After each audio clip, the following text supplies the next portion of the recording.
9 de mayo de 1940. Un pequeño poblado francés con niños franceses. Un pueblo en las Ardenas no lejos de Alemania que está en guerra con Francia. Pero las cosas han estado tranquilas hasta ahora. Los niños siguen recibiendo sus clases puntualmente y su profesora dice: hoy aprenderemos una bonita canción para traer la paz de vuelta. Giran, giran, giran los títeres. Esta será su última clase.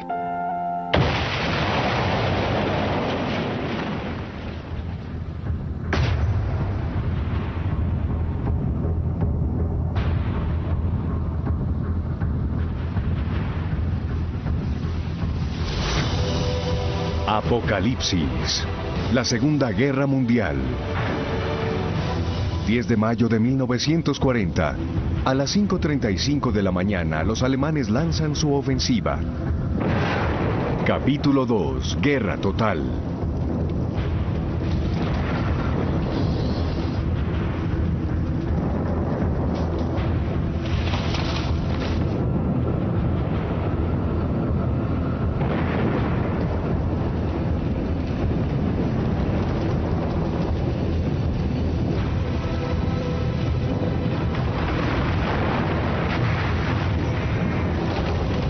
De mayo de 1940.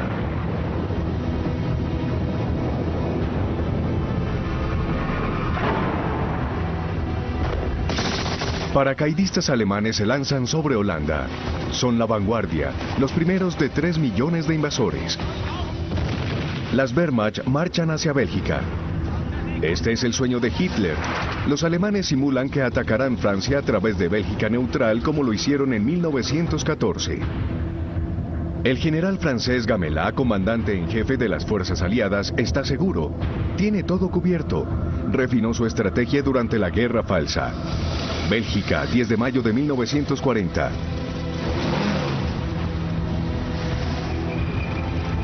Gamelin mueve sus mejores divisiones motorizadas, la élite del ejército francés, hacia Bélgica, junto con toda la fuerza expedicionaria británica.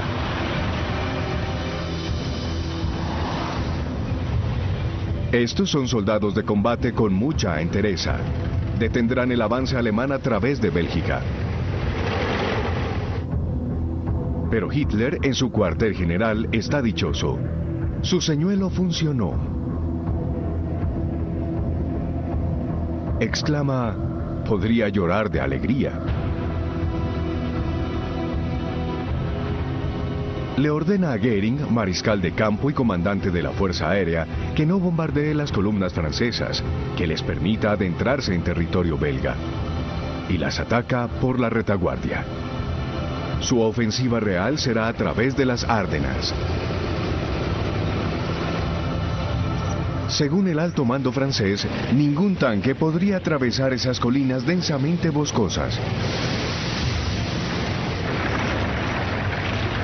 Nada los detiene, excepto sus propios atascos.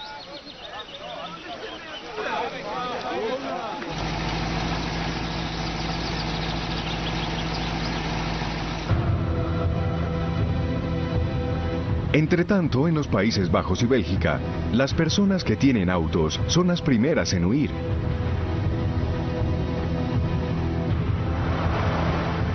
Todos sospechan. La llamada quinta columna, se teme, son espías que trabajan para los nazis. Los alemanes siguen con sus tácticas de distracción. Invaden Bélgica con las fuerzas aerotransportadas especializadas. Los zapadores cantan a todo pulmón su canción de la campaña en Polonia. Las chicas tendrán que esperar, camaradas. Es hora de partir, camaradas.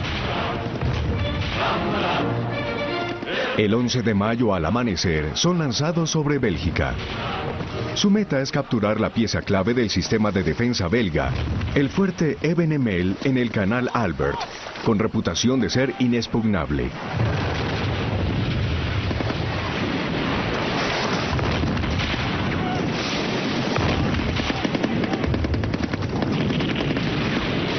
Un intrépido soldado alemán sube a lo alto de una torreta con una carga explosiva.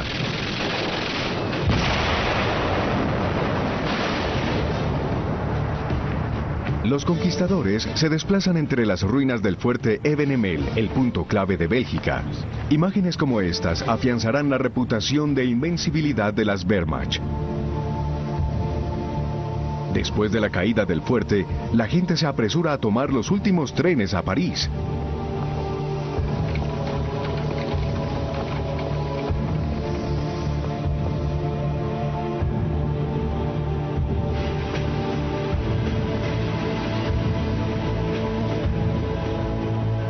En la capital francesa, la Cruz Roja está congestionada. Los refugiados belgas son enviados al sur en vagones que usualmente transportan ganado.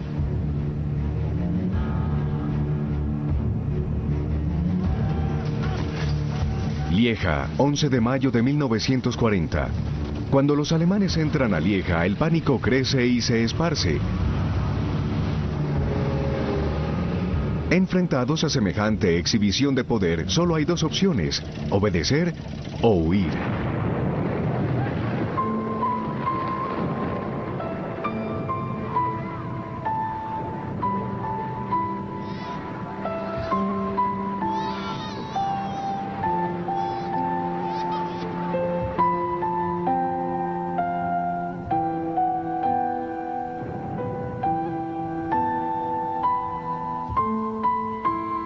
Muchos de los refugiados son personas del campo. Como tantas veces en la historia, los granjeros siempre han sido los últimos en huir. Se niegan a abandonar sus cosechas y sus animales. El gran poeta belga Émile Verhaeren escribió: "Las personas aquí no tienen nada en absoluto, nada ante ellos, solo la inmensidad del camino abierto". Las personas que trabajan los campos, las personas aquí, solo tienen un infortunio interminable.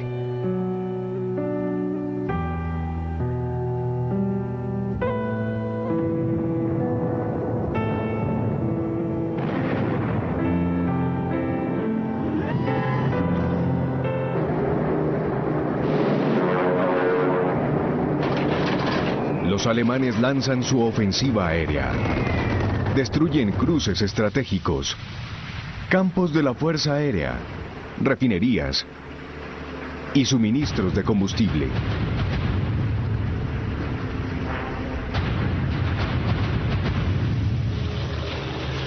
Ciudades al norte y oriente de Francia son bombardeadas.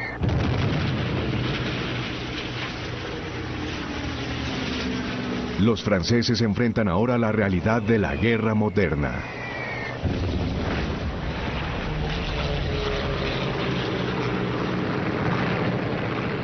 En los Países Bajos, el puerto de Rotterdam está en llamas, el resultado de un atroz bombardeo alemán, como el de Varsovia. Pero estas bombas fueron lanzadas después de la rendición de la ciudad, otro de los crímenes de guerra de Hitler. En Londres, el nuevo primer ministro es Winston Churchill. Su primer discurso revela su determinación a seguir combatiendo sin importar las circunstancias. I will say, without a doubt, that the fate of Holland and Belgium, like that of Poland, Czechoslovakia and Austria, will be decided by the victory of the British Empire and the French Republic. Pero de repente, la situación en Francia es bastante sombría. En apenas 3 días, los alemanes cruzan a través de las Ardenas y avanzan hacia la línea defensiva francesa en el río Mosa.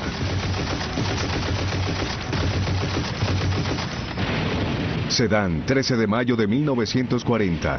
Están cerrando la red con su movimiento de pinza. Intentan atrapar las tropas aliadas congregadas en Bélgica. Los soldados alemanes atacan a los franceses como si vinieran de un mundo diferente. Con granadas de mano, ametralladoras y mucho ímpetu, tardan un día en tomarse la ciudad. Sedan, el punto clave hacia las Ardenas, ya fue marcado terriblemente por la derrota francesa en 1870. Pero el verdadero obstáculo para los alemanes es el río Mosa. En la noche del 13 de mayo traen vigas para construir puentes. Los franceses contraatacan.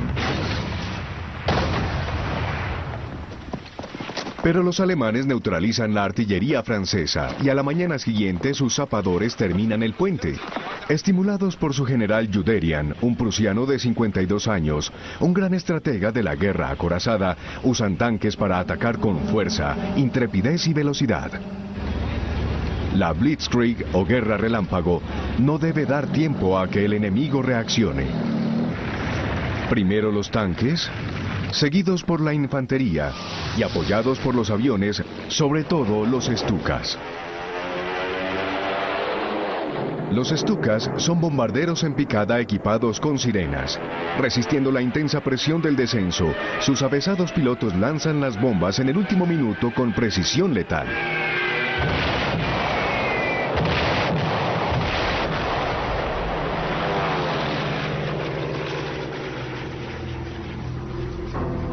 El primer ministro francés Paul Reynaud telefonea a Churchill alarmado. Fuimos derrotados. Perdimos la batalla. Los generales franceses están perdidos, no pueden reaccionar a la situación. Con las fuerzas aliadas refrenadas en Bélgica, ¿cómo pueden impedir que los alemanes avancen?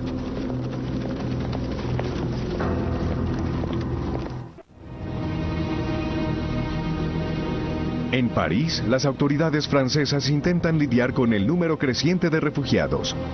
Los habitantes de Bélgica y el norte de Francia entran a raudales a la ciudad. Escuelas, hospitales y cuarteles quedan atestados pronto. La información se riega, los rumores abundan. ¿Gamelin se suicidó? No.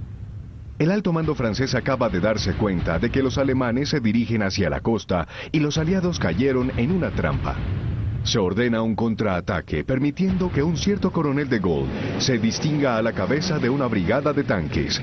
El ejército francés posee más tanques y de mejor calidad que los Panzer alemanes.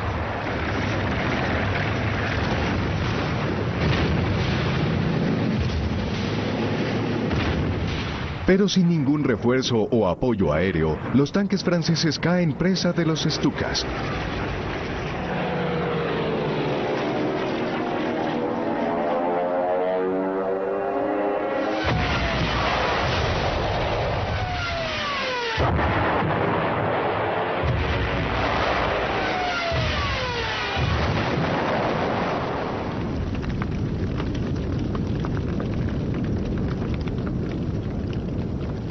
Los combatientes franceses oponen buena resistencia, pero se preguntan por qué la Fuerza Aérea no los está protegiendo. Mal preparados y con menos aviones, los pilotos franceses son excedidos en número por la Fuerza Aérea nazi, pero luchan valientemente. Docenas de pilotos alemanes son derribados y hechos prisioneros. Algunos de estos pilotos serán devueltos a Alemania cuando se firme el armisticio y se unirán después a la batalla contra Gran Bretaña. 26 de mayo de 1940. Los tanques alemanes se desplazan rápidamente a través de los pueblos y ciudades del norte de Francia.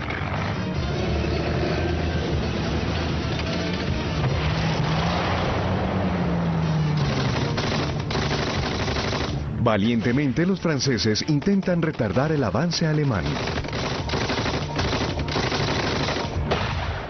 Los alemanes aplastan cualquier foco de resistencia.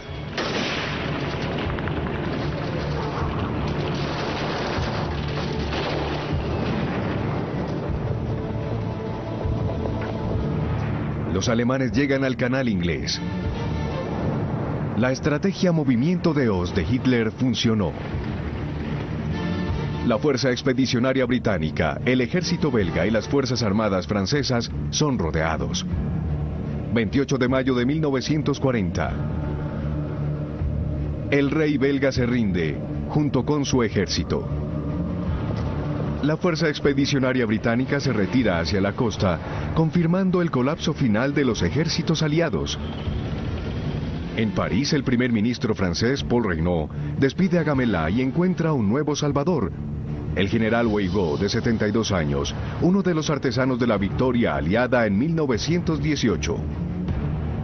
Para mantener la moral, Reynaud nombra a otro héroe de la Primera Guerra Mundial como viceministro, el mariscal Pétain, de 84 años, que pronto le volverá la espalda a las políticas de Reynaud. Weygand no tiene opción. También se ve obligado a ordenar una retirada total hacia Dunkerque. Hitler los deja partir. ¿Un gesto de clemencia hacia Gran Bretaña? ¿Todavía está esperando una paz parcial? ¿O Goering le aseguró que su fuerza aérea puede prevenir una evacuación? 400.000 hombres atestan la playa, debilitados y confundidos. Tienen una última oportunidad para escapar, por mar. Churchill ordena que cualquier nave que pueda flotar vaya a recogerlos.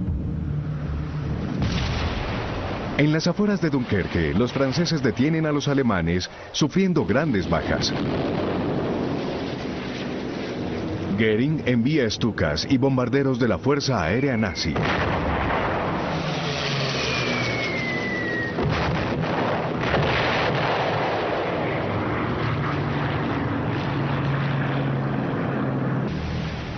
$218.000 soldados británicos y 120.000 franceses son evacuados con éxito.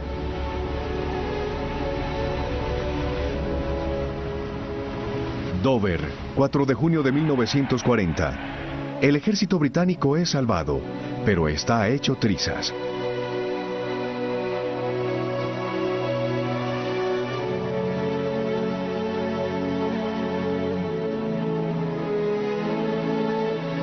Los soldados franceses serán enviados a su país para defenderlo en un esfuerzo final.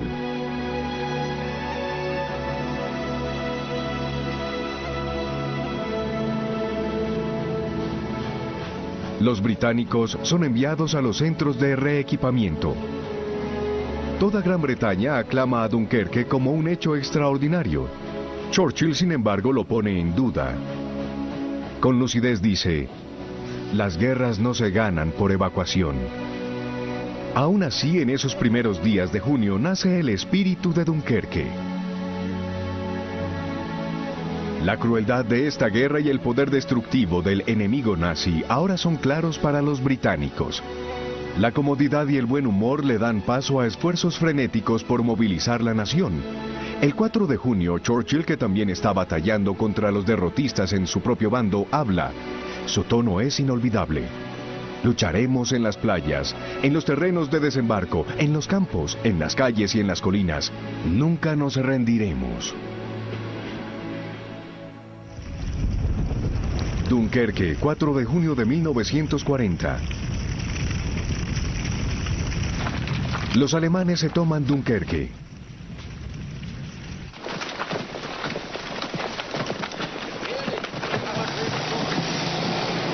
Una fabulosa gratificación los espera. Fueron filmados pródigamente por las unidades de propaganda de las Wehrmacht.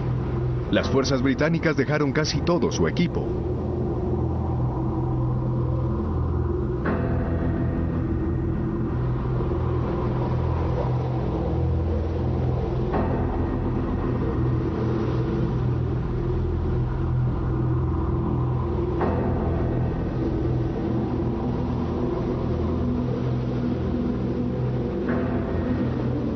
Los soldados de las Wehrmacht se filmaron ellos mismos con el ánimo en alto.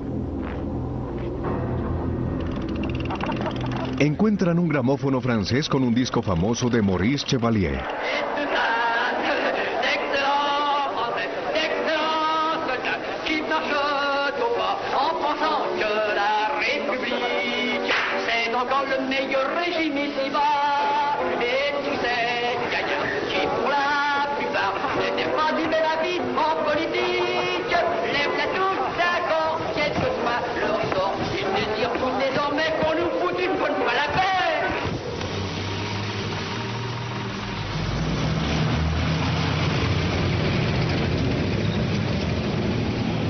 La ofensiva continúa. Francia colapsa.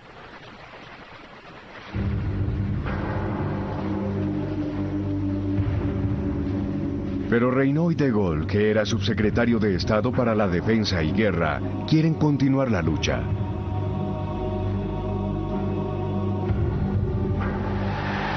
10 de junio de 1940, en Roma el dictador italiano Mussolini, el Duce, tiene grandes noticias para su pueblo. La dichiarazione di guerra è già stata consegnata agli ambasciatori di Gran Bretagna e di Francia. Mussolini espera su parte de los despojos, el Valle del Ródano, Marsella, así como el desarme de Córcega y Túnez. Los franceses dicen, es una puñalada en la espalda. La ofensiva de Mussolini es interrumpida por las divisiones alpinas francesas. Las tropas del general Rommel atacan Normandía y entran a Rouen.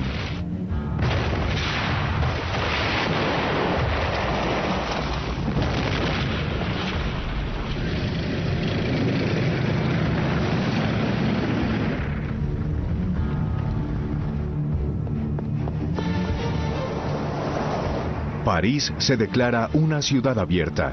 En otras palabras, queda en manos del enemigo sin ofrecer lucha para evitar el destino de Varsovia o Rotterdam.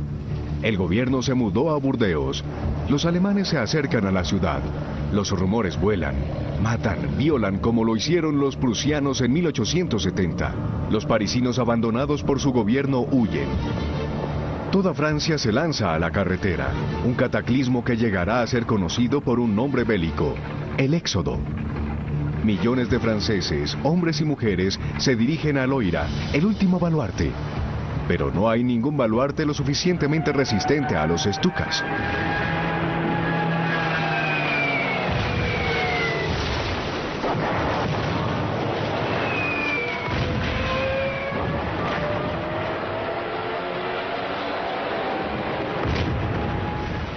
París, 14 de junio de 1940. Al amanecer, los alemanes se toman la ciudad.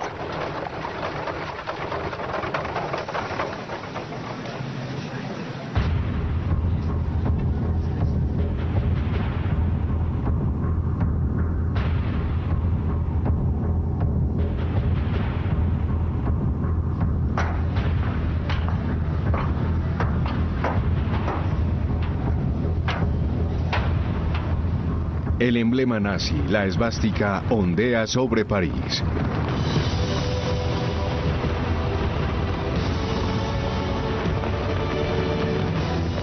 Uno de los primeros actos de los ocupantes alemanes es apoderarse de todos los archivos de los ministerios abandonados. Listas de espías, de judíos, de francmasones e incluso la copia original del Tratado de Versalles, que tanto humilló a Alemania en 1919, es enviada de inmediato a Hitler. El éxodo llegó a un alto. Los puentes sobre el Loira son volados. La única esperanza ahora es que la lucha cese. Pétain, en Burdeos, también quiere ponerle fin a las cosas.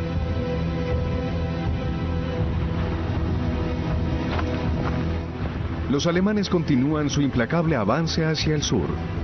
Aunque en un tiempo se consideró una fuerza formidable, el ejército francés ahora es un desorden. Y aún así ofreció mayor resistencia de la esperada.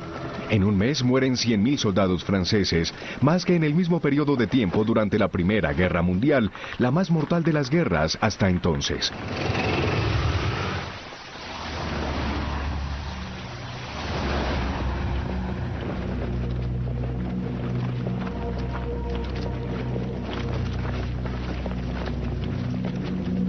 Un 1.850.000 soldados son tomados prisioneros, junto con 36.000 oficiales y 176 generales.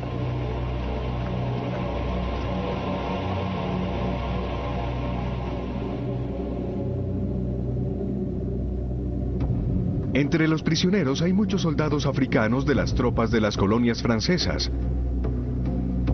Los camarógrafos aficionados de las Wehrmacht los filman con un sentido morboso de satisfacción. Hambrientos, estos soldados matan una cabra.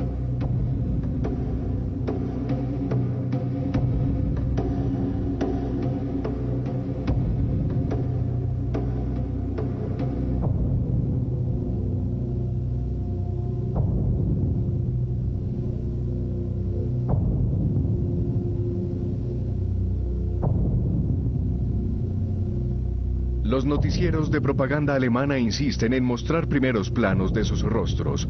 Las instrucciones oficiales son retratar la degeneración de los franceses, que son obligados a ir a la guerra con sus esclavos de las colonias.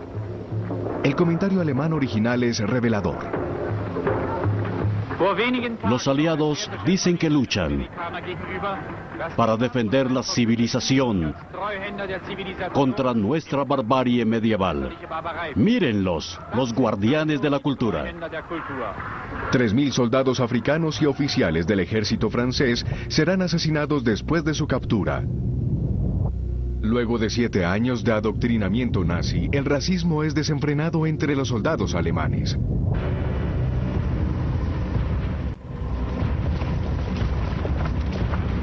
Tres fechas serán ahora decisivas para determinar el destino de Francia. El 16 de junio de 1940, Reynaud es retirado de las maniobras por el Concilio de Ministros de Burdeos y renuncia. Como su sucesor, Philippe Pétain es designado como cabeza del gobierno francés.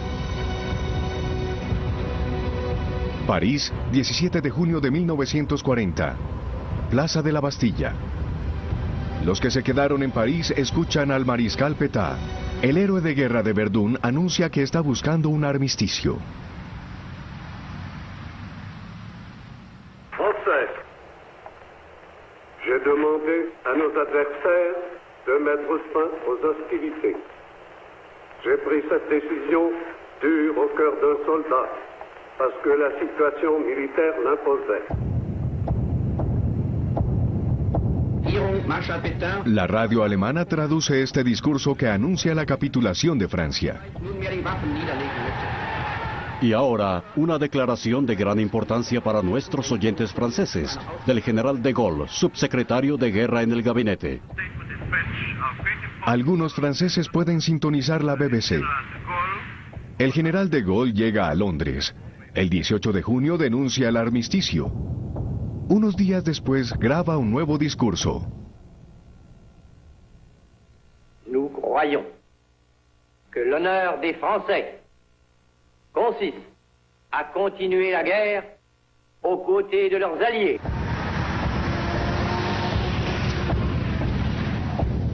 Hitler recibe un telegrama de felicitaciones de Moscú.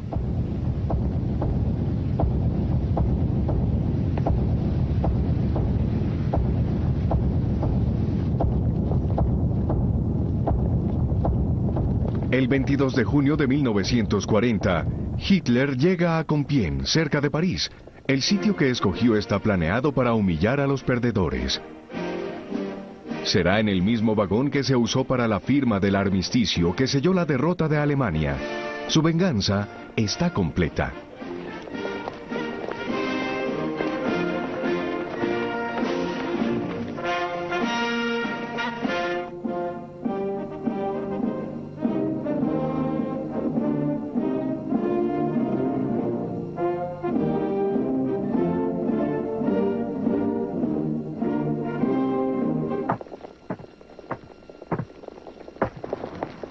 La delegación francesa es liderada por el general Honsillet.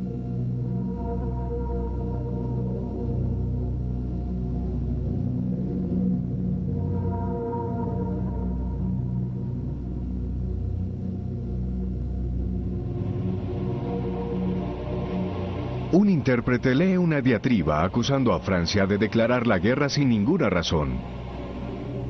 Hitler no pronuncia una sola palabra. Se pone de pie y sale.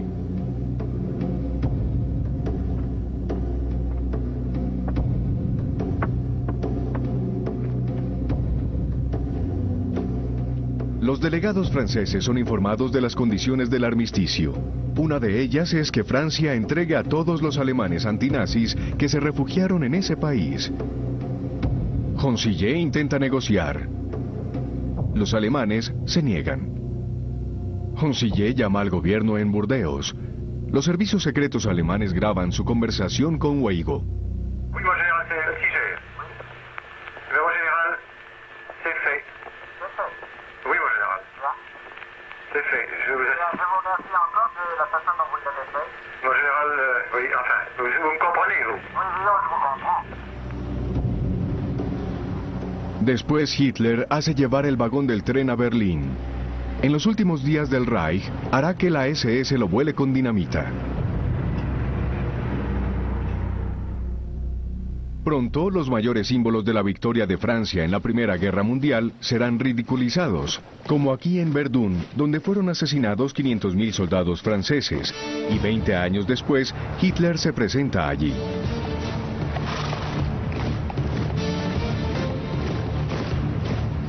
Hitler se burla cuando visita a sus hombres que acaban de tomarse la línea Maginot.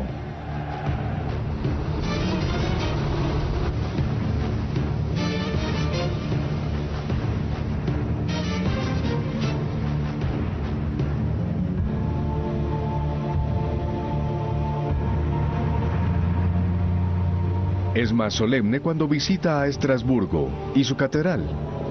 Alsacia y Lorena son alemanas una vez más, como prometió que lo serían.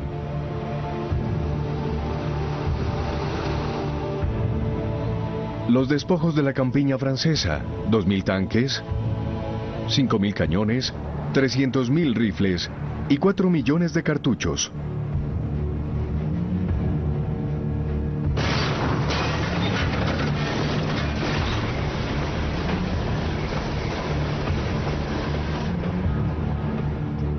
En una bodega de suministro del ejército, las Wehrmacht encuentran una provisión de pantalones de lana para el ejército francés, cálidas prendas que serán guardadas para futuras campañas.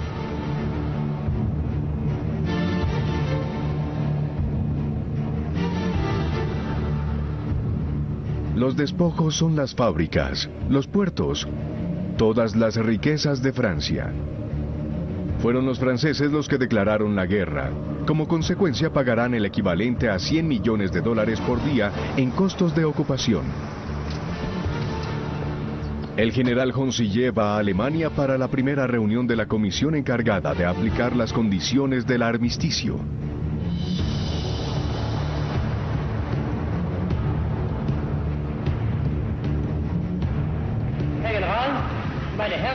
Para salvar las tropas, Hitler decide permitir que Francia conserve una soberanía parcial bajo un gobierno a su entera disposición y con un ejército limitado, despojado de armas pesadas, solo para mantener el orden. El país está dividido en dos: una zona ocupada en el norte a lo largo de toda la costa atlántica que proporciona acceso a todos los puertos. Italia controla el área mediterránea y ocupa una franja estrecha a lo largo de los Alpes. El resto se llama la zona libre, con una nueva capital, Vichy.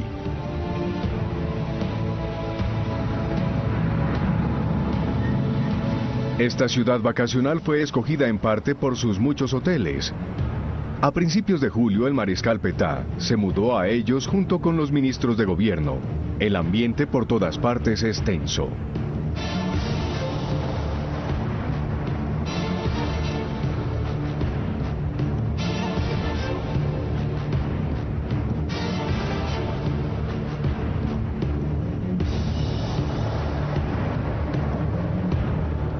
Sin embargo, este gobierno en Vichy sigue controlando un vasto imperio colonial y sobre todo una armada todavía poderosa. La única exigencia de Hitler es que sus barcos sean desarmados y permanezcan en sus puertos porque teme que podrían unir sus fuerzas con Gran Bretaña. Churchill teme lo contrario, que caerán en manos alemanas. Le ordena a la Armada Real que los neutralice.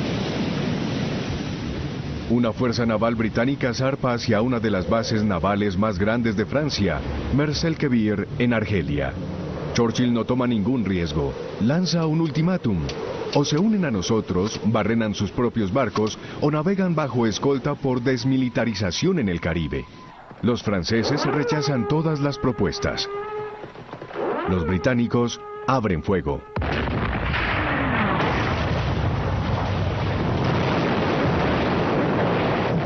Dos acorazados franceses son afectados seriamente. Uno, el Britannia, es hundido. Mueren 1.297 marinos franceses. Buscando mostrarle a su pueblo, al mundo y sobre todo a los Estados Unidos lo determinado que está, Churchill ataca a su antiguo aliado, cuya flota pudo ayudar a los alemanes a arribar a costas británicas. 2 días después del ataque, el gobierno de Vichy rompe las relaciones diplomáticas con Gran Bretaña.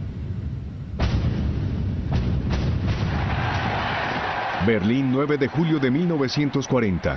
Toda Alemania aclama a Hitler. Su conquista relámpago de Francia cautiva a sus generales.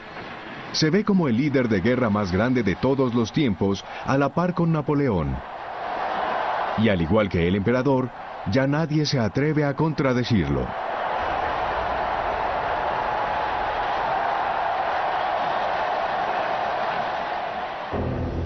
Jersey, julio de 1940. Los alemanes ocupan las islas anglo-normandas Jersey y Guernsey, escalones hacia la invasión de Gran Bretaña. Gran Bretaña, julio de 1940. Los británicos se preparan para una invasión alemana, toman medidas que podrían parecer triviales.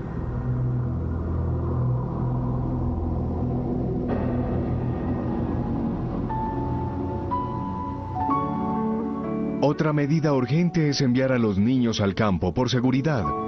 Esto será siempre un momento doloroso.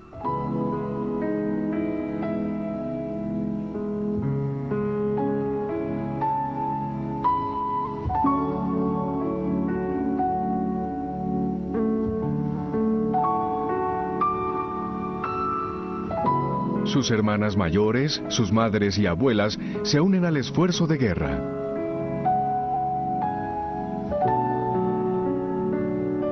Cada mujer debe defender su casa contra los temibles paracaidistas alemanes.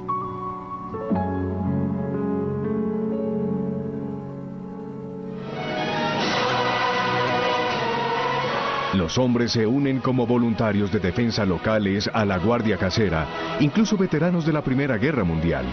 Los dispuestos y aptos son movilizados mientras el ejército rescatado en Dunkerque se reestructura. Estados Unidos suministra rifles, ametralladoras y cañones antiaéreos, y todos perfeccionan sus habilidades.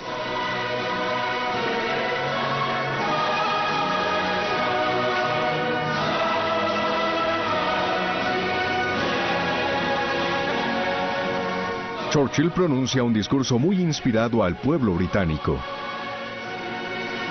The battle of Britain is about to begin. Let us therefore brace ourselves to our duty.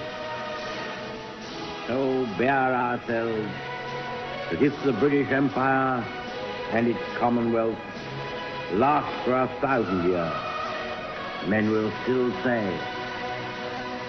this was their finest hour. Una de las armas principales de Churchill es la Fuerza Aérea Real con su avión insignia, el Spitfire, dotado de un motor Rolls-Royce. Es uno de los mejores aviones de combate en el mundo. Gran Bretaña también sobresale en el campo de la electrónica. Los británicos son los primeros en usar el radar con propósitos defensivos. En las salas de operación, el radar es usado para detectar aviones y guiar los pilotos hacia el enemigo. A los pilotos de todo el Imperio Británico se les unen pilotos que logran huir de sus países bajo la ocupación alemana o cuyos gobiernos están en exilio en Londres, polacos, holandeses, checos. Y la primera de las fuerzas francesas libres, junto con de Gaulle. Muchos de los pilotos británicos son estudiantes de Oxford y Cambridge. Uno de ellos, Richard Hillary, escribió: éramos conocidos como los chicos de pelo largo, estábamos desilusionados y tristes. La prensa se refería a nosotros como la generación perdida. Superficialmente éramos egoístas y egocéntricos. La guerra no exigía héroes, pero nos dio la oportunidad de demostrarnos a nosotros y al mundo que aunque fuéramos indisciplinados, éramos rivales para la juventud adoctrinada de Hitler. Estos pilotos alemanes fueron entrenados por la Hitlerjugend, la juventud de Hitler, con la idea de venganza.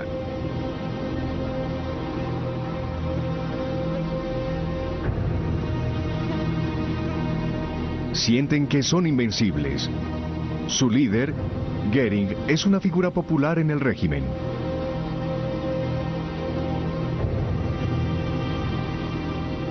Goering, que es un hombre de lujos, con frecuencia se queda en el Hotel Ritz, en París, y convierte el Palacio de Luxemburgo en el cuartel general de la Luftwaffe, la Fuerza Aérea Nazi.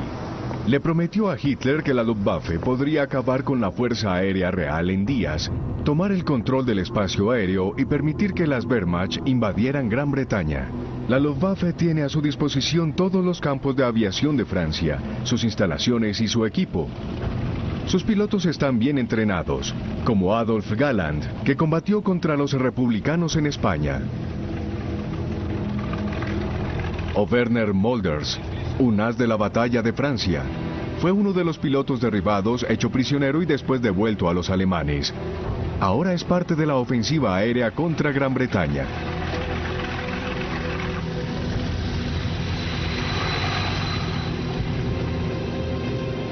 Despegando de estos campos en la ocupada Francia, los alemanes atacarán caravanas en el canal, puertos y campos de aviación al sur de Inglaterra.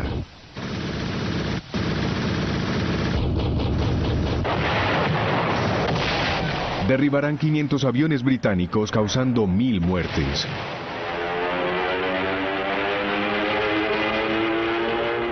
Los pilotos británicos no ceden, dan todo lo que tienen.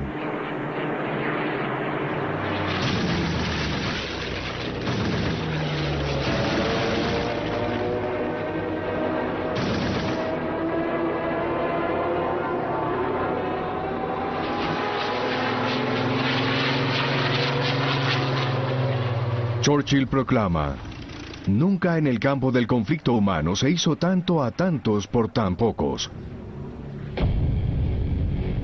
Hitler decide posponer sus planes de invadir a Gran Bretaña. Este es su primer retroceso. Sus tácticas ahora dependen más de los bombardeos nocturnos. Dice: "Los británicos se rendirán cuando sus ciudades sean destruidas". Los bombarderos alemanes atacan ciudades británicas como Coventry y Londres. Este es el Blitz, tras bombardeos diarios.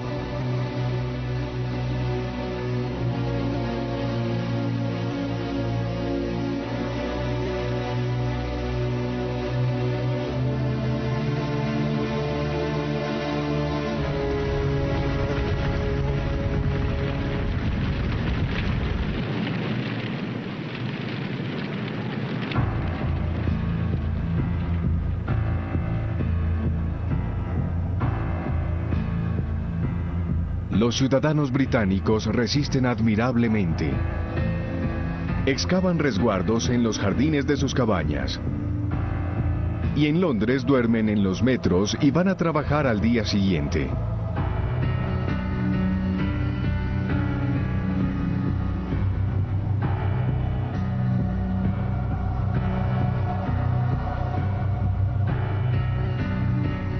Nunca perdieron la confianza ni el sentido del humor.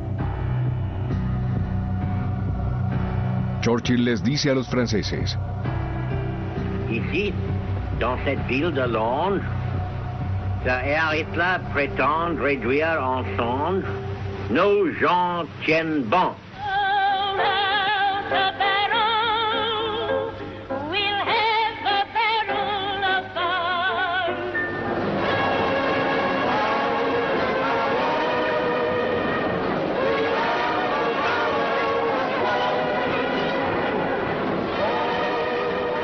Hitler se exaspera. Con el tiempo llamará a Churchill un judío agobiado, un ebrio medio americano. De ahora en adelante, siempre que se sienta frustrado, dará rienda suelta a su rencor contra los judíos.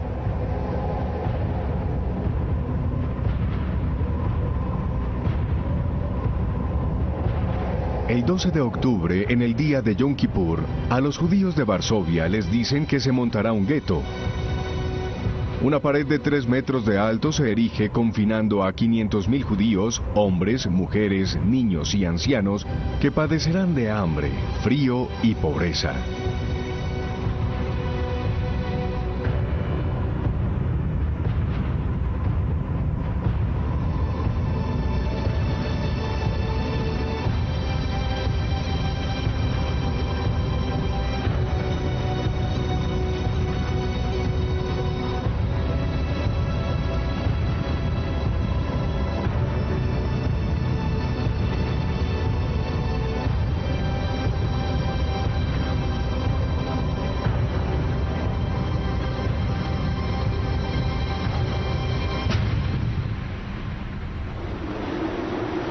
En su chalet en los Alpes bávaros, el Berghof, Hitler es filmado por su amante Eva Braun cuando celebra el Año Nuevo rodeado por los hijos de dignatarios nazis.